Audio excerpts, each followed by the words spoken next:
चलिए जी, बिहार दरोगा main set होगा आज। ये छठा हमारा सेट है। इससे पहले 5 सेट हम पढ़ा चुके हैं। अगर आप लोग नहीं देखे हैं तो जा करके देख लीजिए। चलिए, पहला प्रश्न सिंपल ही होगा। जीवन की मूलभूत इकाई क्या है? कोशिका है, अंग है, ऊतक है, नाभिक है। ऑप्शन दे देंगे, उसके बाद आंसर करना है। बहुत ज्यादा इंपॉर्टेंट प्रश्न होगा सभी। फिर से दोहरा रहे हैं क्वेश्चन। जीवन की मूलभूत इकाई क्या है? कोशिका है, अंग है, ऊतक है, नाभिक है। क्या है? कोशिका। कोशिका। बहुत सुंदर जवाब धीरज बाबू का। कोशिका है। इसको अंग्रेजी में सेल कहते हैं। Cell is the structural and functional unit of life. ठीक है, जीवन की मूलभूत इकाई सेल है, कोशिका है। दूसरा प्रश्न है, हाँ दूसरा प्रश्न सुनिए, बहुत ज्यादा इंपॉर्टेंट वीडियो होने वाला है, आप लोग को देखना है। ठीक है, चलिए। कोशिका के बारे में निम्न में से कौन सा कथन सही नहीं है?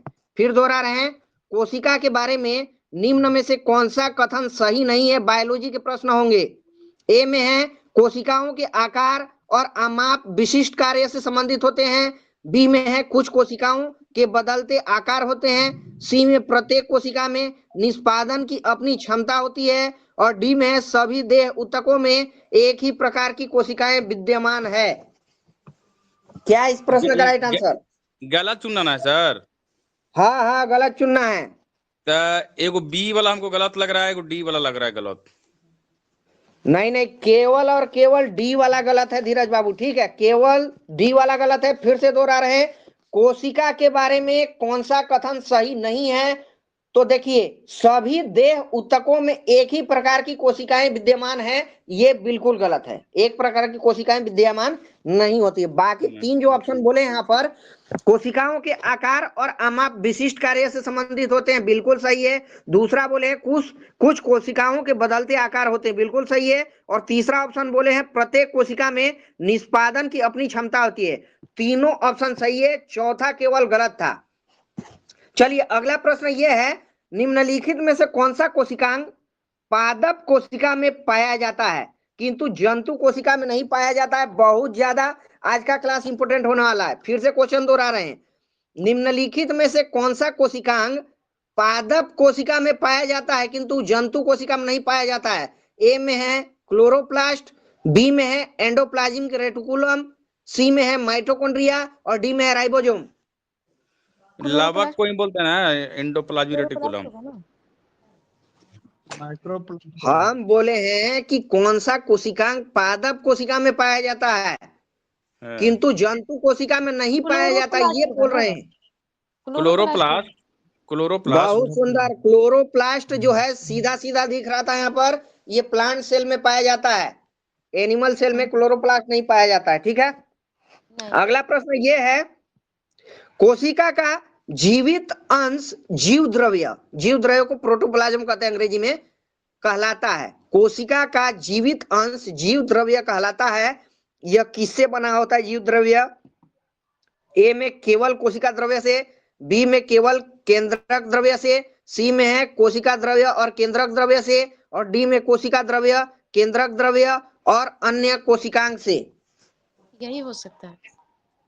यही हो सकता है, जो चौथा बोले हैं वही सही है। ठीक है, कोशिका का जीवित अंश जीव द्रव्य है। और ये जीव द्रव्य किससे बना है? तो कोशिका द्रव्य, केंद्रक द्रव्य और अन्य कोशिकांग से ये बनना है। 3 चीज से, कोशिका द्रव्य, केंद्रक द्रव्य, अन्य कोशिकांग। सीधे सीधे क्वेश्चन चमकेगा बिहार मेंस के एग्जाम में, याद रखिएगा, बहुत ज्यादा इंपॉर्टेंट प्रश्न है। चलिए, अगला प्रश्न है, 80% से अधिक कोशिका 80% से अधिक कोशिका में पाया जाने वाला पदार्थ क्या है? ए में प्रोटीन है, बी में चर्बी है, सी में खनिज है और डी में जल है। बहुत सिंपल प्रश्न है। जल हो सकता है ना?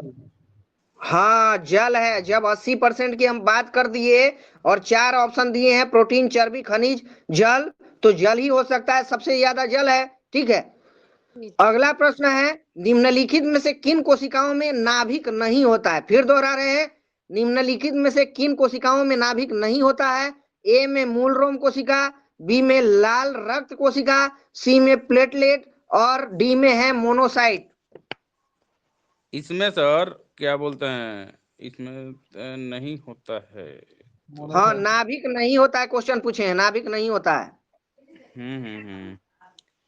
इसमें हो जाएगा ना तो पट्टी चलिए, लाल रक्त कोशिका इस प्रश्न का राइट आंसर होगा। ठीक है, आरबीसी किन में नहीं कोशिका होता में है। नाभिक नहीं होता है? तो लाल रक्त कोशिका में नहीं होता है। बाकी मूल रोम कोशिका, प्लेटलेट और मोनोसाइट सब में जो हो नाभिक होता है। ठीक है, चलिए अगला प्रश्न है, निम्न में से कौन से कोशिकाओं के आत्मघाती बैग कहता है? सुसाइड बैग इसको कहा जाता है। ठीक है, किसको कहा जाता है? ए में लाइसोसोम है, बी में राइबोसोम है, सी में डिक्टोसोम है और डी में फैगोसोम है। लाइसोसोम राइबोसोम फैगोसोम को नहीं, लाइसोसोम को कहा जाता है ना, आत्महत्या की थैली। जी जी लाइसोसोम, लाइजो हाँ, लाइसोसोम को कोशिकाओं की आत्महत्या की बैग कहा जाता है, आत्महत्या की थैली।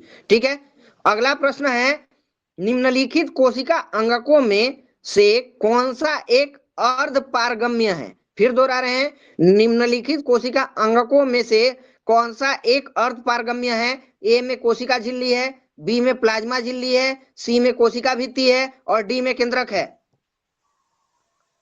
ये तो क्लोरो कोशिका झिल्ली। कोशिका झिल्ली बिल्कुल है। सही है, कोशिका झिल्ली। सही है। कोशिका अंगकों में कौन सा एक अर्ध पारगम्य है? तो ये कोशिका झिल्ली है। ठीक है, अगला प्रश्न ये है, निम्नलिखित में से किसको कोशिका का पावर प्लांट कहते हैं? Power house of the cell इसको कहा जाता है। किसको कहा जाता है? ए में गोल्गी काय को, बी में माइटोकॉन्ड्रिया को, सी में राइबोसोम को और डी में लाइसोसोम को। माइटोकॉन्ड्रिया होगा ना? हाँ, mitochondria. Mitochondria is also called power house of the cell. ठीक है, इसको power house of the cell कहते हैं। चलिए अगला प्रश्न है, कोशिका का शक्ति स्रोत क्या है? ए में कोशिका भित्ति है, बी में माइटोकॉन्ड्रिया है, सी में राइबोसोम है और डी में न्यूक्लियस है। माइटोकॉन्ड्रिया। माइटोकॉन्ड्रिया अभी हिंदी में बोले हैं, अभी हिंदी में बोल दिए, ऐसे पहले यही चीज अंग्रेजी में बोले थे। ठीक है, कोशिका का पावर प्लांट कहिए या फिर कोशिका का शक्ति स्रोत कहिए। ठीक है, दोनों में ही माइटोकॉन्ड्रिया ही होगा। प्रश्न है, हाँ बोलिए। सर एक्चुअली धोखा हो गया, हम दूसरी तरफ बोल रहे थे। ठीक है, चलिए क्वेश्चन है, मानव शरीर में मौजूद निम्नलिखित कोशिकाओं में से किसमें माइटोकॉन्ड्रिया नहीं पाया जाता है? ए में लाल रक्त कोशिका, बी में यकृत कोशिका, सी में मांसपेशी कोशिका और डी में श्वेत रक्त कोशिका। आरबीसी। हाँ, आरबीसी बिल्कुल सही है। ठीक है, मानव शरीर में मौजूद निम्नलिखित कोशिका में किसमें माइटोकॉन्ड्रिया नहीं पाया जाता है? तो ये आरबीसी, रेड ब्लड कॉर्पकल्स कहते हैं इसको, रेड ब्लड सेल भी कहते हैं। इसी में जो है ये नहीं पाया जाता है माइटोकॉन्ड्रिया। प्रश्न है, निम्नलिखित में से कोशिका का नियंत्रक केंद्र कौन है? ए में केंद्रक है, बी में प्लाज्मा है, सी में लाइसोसोम है और डी में क्रोमोसोम है। केंद्रक।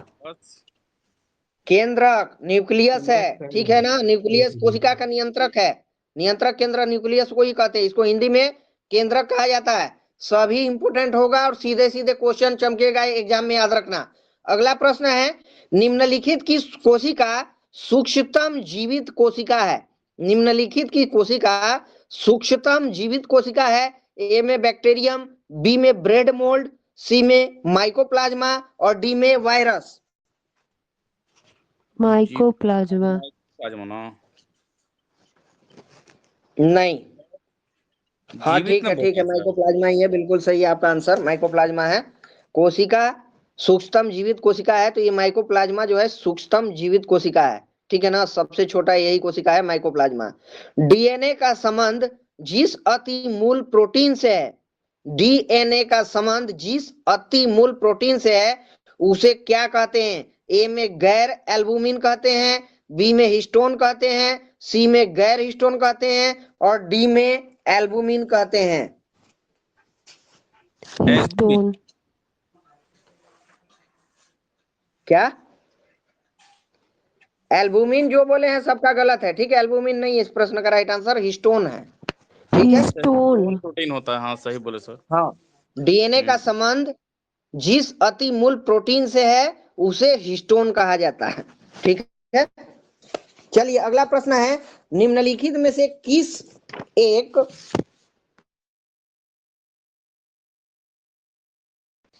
ठीक है, चलिए क्वेश्चन है निम्नलिखित में से किस एक कोशिकीय कोशिकांग समूह में डीएनए होता है? ध्यान से ऑप्शन सुनना है, फिर से क्वेश्चन दोहरा रहे हैं। निम्नलिखित में से, निम्नलिखित मतलब जो अभी हम बताएंगे वो, ठीक है। निम्नलिखित में से किस एक कोशिकीय कोशिकांग समूह में डीएनए होता है? ए में है सूत्रकणिका, केंद्रक और हरित लवक है। बी में है सूत्रकणिका, गोल्गिकाय, केंद्रक है।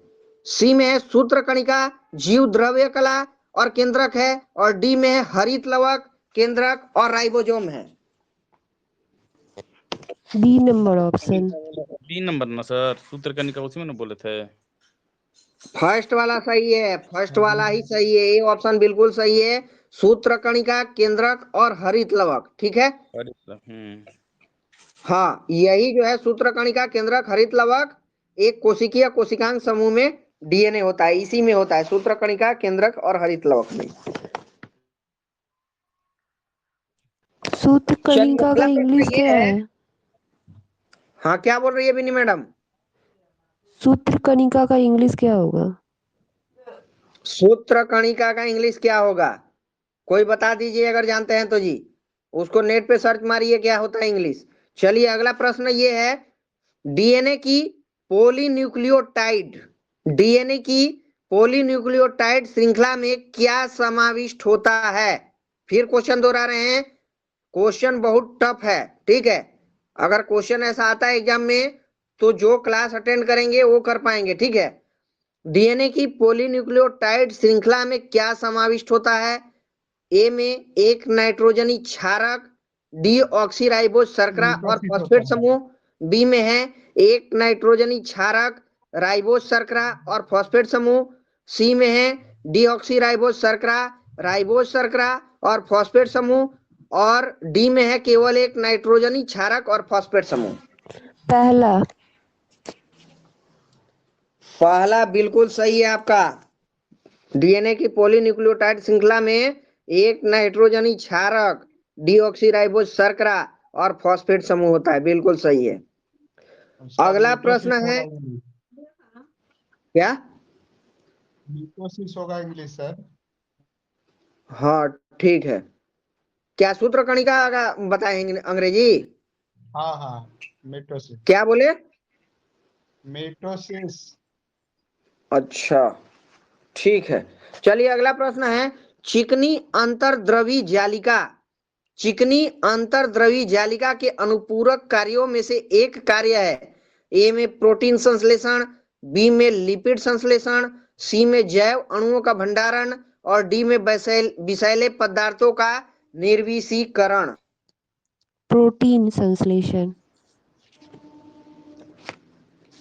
नहीं, राइबोसोम का ये काम। विषैले पदार्थों का निर्विषीकरण होता है, ठीक है। विषैले पदार्थों का निर्विषीकरण होता है। चिकनी अंतर्द्रवी जालिका के अनुपूरक कार्यों में से क्या है? तो यही है, विषैले पदार्थों का निर्विषीकरण। अगला प्रश्न ये है, निम्नलिखित में से क्या डीएनए में मौजूद रहता है किंतु आरएनए में मौजूद नहीं रहता है? डीएनए में तो होता है लेकिन आरएनए में नहीं होता है, आरएनए में नहीं होता है। ए में है थाइमाइन, बी में है एडेनिन, सी में ग्वानिन और डी में है साइटोसिन।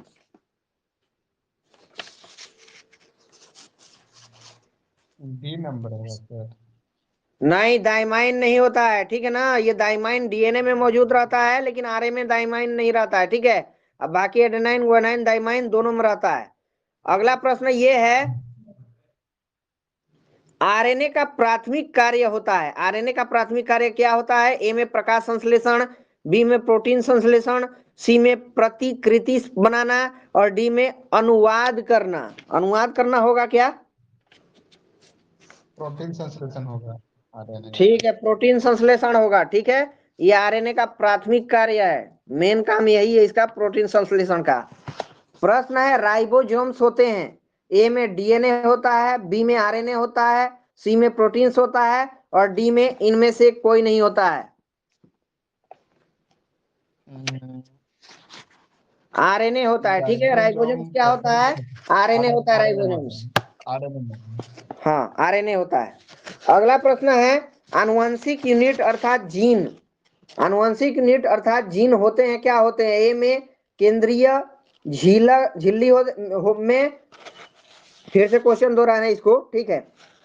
आनुवंशिक यूनिट अर्थात जीन होते हैं, कहां पर ये होते हैं? केंद्रीय झिल्ली में, या फिर बी कोशिका कला में, या लाइसोसोम में, या फिर गुणसूत्र में? कहां पर होते हैं ये? गुणसूत्र। गुणसूत्र में होते हैं, ठीक है ना। जीन याद रखना। अब मनुष्य में कितना जीन होता है टोटल? 23 जोड़ा। 23 जोड़ा, टोटल 46, ठीक है। डीएनए की द्विकुंडलिनी संरचना किसके द्वारा दी गई है? डीएनए की द्विकुंडलिनी संरचना, डबल हेलिक्स मॉडल इसको कहते हैं। ए में जैकब तथा मोनोड द्वारा, बी में वाटसन क्रिक द्वारा, सी में एच जी खुराना द्वारा, और डी में उपयुक्त में से किसी के द्वारा नहीं। Watson Crick. Watson and Crick दिए थे डीएनए का डबल हेलिक्स मॉडल, ठीक है।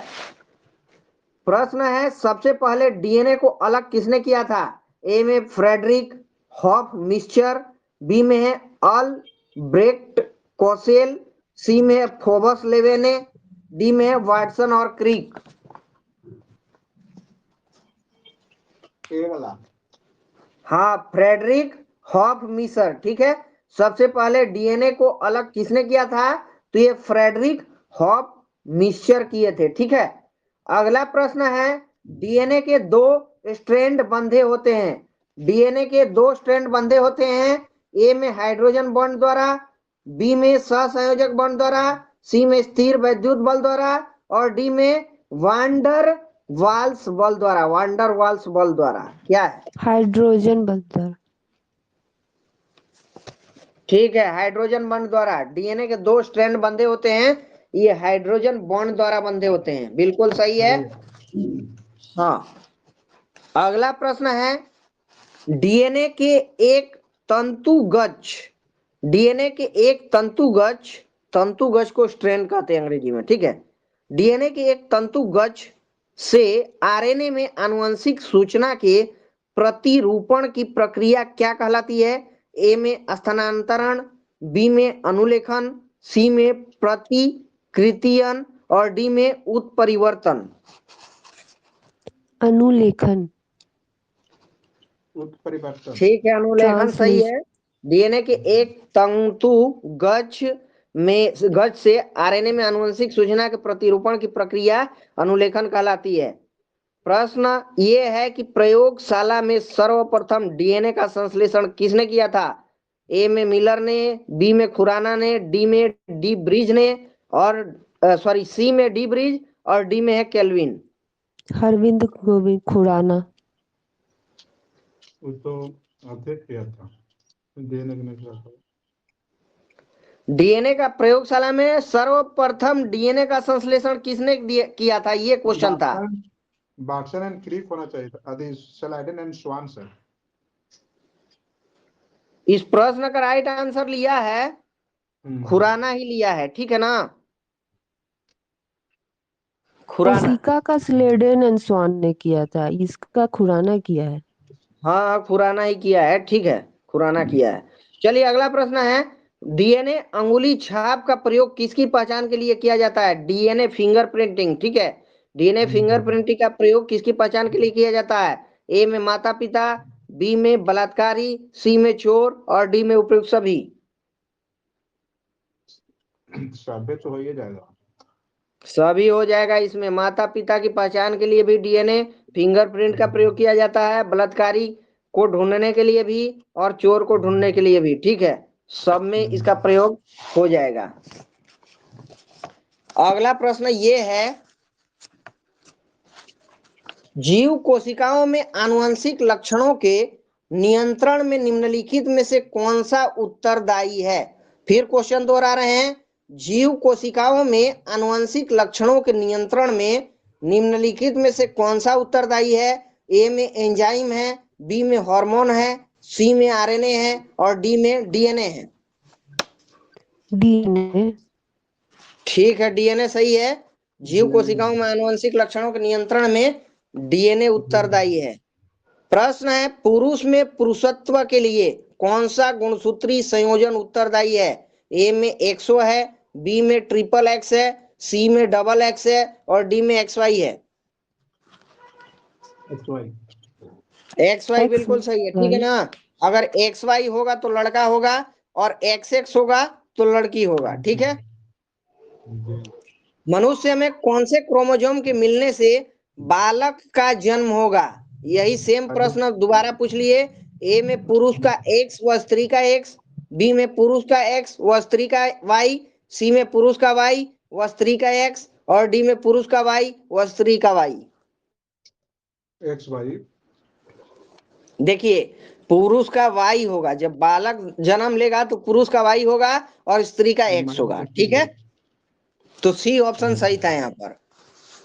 प्रश्न अगला है, शरीर में लगी चोट की मरम्मत के लिए, शरीर में लगी चोट की मरम्मत के लिए किस प्रकार के सेल विभाजन का प्रयोग किया जाता है? ए में केवल समसूत्रण, बी में केवल अर्धसूत्री विभाजन, सी में माइटोसिस और मियोसिस दोनों, और डी में न समसूत्रण और न ही अर्धसूत्री विभाजन। दोनों। इस प्रश्न का राइट आंसर केवल समसूत्रण होगा, ठीक है। समसूत्री। हाँ, केवल समसूत्रण होगा। शरीर में लगी चोट की मरम्मत के लिए किस प्रकार के सेल विभाजन का प्रयोग किया जाता है? तो ये केवल समसूत्रण। गुणसूत्रों की आकृति विज्ञान का अच्छी तरह से अध्ययन किससे किया जा सकता है? ए में अंतरावस्था से में, बी में पूर्वावस्था में, सी में मध्यावस्था में, और डी में जाइगोटिन में। जाइगोटिन में। नहीं, मध्यावस्था में, ठीक है। गुणसूत्रों की आकृति विज्ञान का अच्छी तरह से अध्ययन किससे किया जा सकता है? तो ये मध्य अवस्था में किया जा सकता है, ठीक है। अगला प्रश्न ये है, विषाणु में निम्नलिखित में से कौन सी एक विशेषता नहीं है? फिर दोहरा रहे हैं, विषाणु में कौन सी निम्नलिखित में से एक विशेषता नहीं है? ए में डीएनए या आरएनए की मौजूदगी, बी में है परपोषी कोशिका के भीतर प्रजनन, सी में स्वभाव से पूरी तरह परजीवी, और डी है कोशिका भित्ति की मौजूदगी। बायोलॉजी पढ़ना हर किसी के बस का बात नहीं है, ठीक है। चलिए बताइए, लेकिन क्वेश्चन तो आएगा ही बायोलॉजी से। इस प्रश्न का राइट आंसर है कोशिका भित्ति की मौजूदगी, ठीक है। विषाणु में निम्नलिखित में से कौन सी एक विशेषता नहीं होती है? तो कोशिका भित्ति की मौजूदगी नहीं होती है, ठीक है। विषाणु में कोशिका भित्ति कभी सुने हैं? नहीं होता है। विषाणुओं में होता है, प्रश्न है, विषाणुओं में होता है ए में केवल डीएनए, बी में केवल आरएनए, सी में केवल डीएनए, डी में है या तो आरएनए या डीएनए। विषाणुओं में डीएनए नहीं, या तो आरएनए होगा या तो डीएनए होगा विषाणु में, ठीक है। मतलब दोनों में से केवल एक ही होगा। जब आरएनए होगा तो डीएनए नहीं होगा, और डीएनए होगा तो आरएनए नहीं होगा, ठीक है। प्रश्न है, पौधों को संक्रमित करने वाले अधिकांश विषाणुओं में क्या होता है? पौधों को संक्रमित करने वाले अधिकांश विषाणुओं में क्या होता है? ए में एकल तंतु गुच्छ वाला डीएनए होता है, बी में एकल तंतु गुच्छ वाला आरएनए होता है, सी में दोहरे तंतु गुच्छ वाला डीएनए और आरएनए होता है, और डी में केवल दोहरे तंतु गुच्छ वाला आरएनए होता है। इस प्रश्न का राइट आंसर केवल दोहरे तंतु गुच्छ वाला आरएनए होता है, ठीक है। फिर से दोहरा रहे हैं, पौधों को संक्रमित करने वाले अधिकांश विषाणुओं में क्या होता है? तो केवल दोहरे तंतुगुच्छ वाला आरएनए होता है। क्वेश्चन टफ है ना, क्वेश्चन टफ है, और आएगा क्वेश्चन। और मान लीजिए इसमें से दो भी आ जाता है क्वेश्चन, तो लाइव बन जाएगा। अगर जो अटेंड किएंगे क्लास, जो नहीं कर पा रहे हैं वो वीडियो देख लीजिएगा, ठीक है। चलिए अगला प्रश्न ये है, एक मिनट। विषाणुओं के संबंध में, विषाणु को अंग्रेजी में वायरस कहते हैं, ठीक है ना। विषाणुओं के संबंध में निम्नलिखित में से कौन सा कथन सही नहीं है? आपको बताना है, सही नहीं है। ए में प्रजनन करने के लिए विषाणुओं को जीवित कोशिकाओं की जरूरत होती है, ये सही है कि गलत है? सही है। ठीक है, सही है। प्रजनन करने के लिए विषाणुओं को जीवित कोशिकाओं की जरूरत होती है, बिल्कुल सही है। बी में है परपोषी के बाहर विषाणु रासायनिक पदार्थों के समान होते हैं, सही है कि गलत है? सही सही है, परपोषी के बाहर विषाणु रासायनिक पदार्थों के समान होते हैं, बिल्कुल सही है। विषाणु ऐसा होता है जो सजीव और निर्जीव के बीच की कड़ी होता है, ठीक है। यहाँ पर तीसरा ऑप्शन सी है, प्रकाश संश्लेषण के माध्यम से विषाणु अपने आहार का संश्लेषण कर सकते हैं। सही है कि गलत है? सही है। गलत है, गलत है। प्रकाश संश्लेषण तो प्लांट करता है ना, तो ये कहां से करने लगा? विषाणु, ठीक है। तो ये गलत है, यही गलत है। और चौथा ऑप्शन है, सभी विषाणु परजीवी होते हैं, ये बिल्कुल सही है, ठीक है।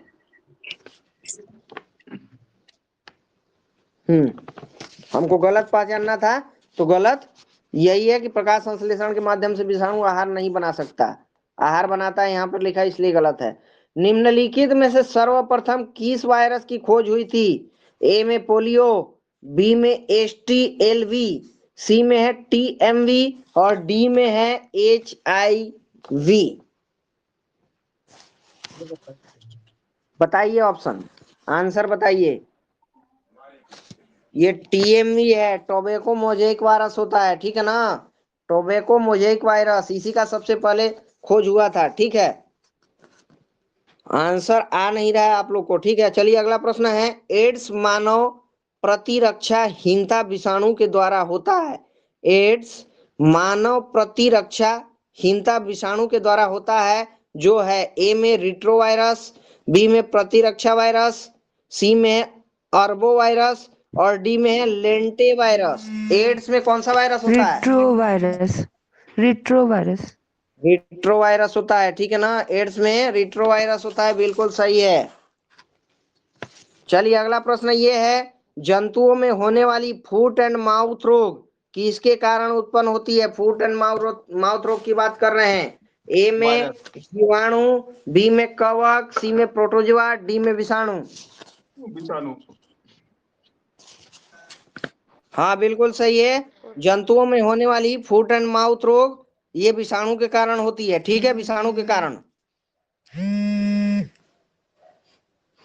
अगला प्रश्न ये है, और आज के क्लास का अंतिम प्रश्न होगा, इबोला क्या है? ए में वायरस है, बी में बैक्टीरिया है, सी में प्रोटोजोआ है और डी में कवक है।